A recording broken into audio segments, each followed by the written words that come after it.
Hi guys, हमने market से Vicks का ये कफ ड्रॉप कैंडी लेकर आए थे। हनी कैंडी है, ठीक है। सो इसका वेट है इतना 1.8 ग्राम है एंड इसका प्राइस मार्केट में है 1 रुपये, ठीक है। चलो इसको टेस्ट करके देखते हैं कैसे इसका टेस्ट है।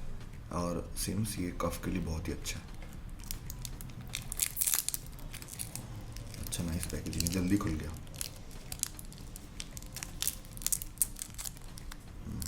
वी जैसे विक्स का देखो, सही सेफ है। पूरा मार्केटिंग करना नहीं छोड़ा विक्स वालों ने। अच्छा है, चलो टेस्ट करते हैं। थोड़ा मिंट का एसेंस है, मीठा है, अच्छा लग रहा है।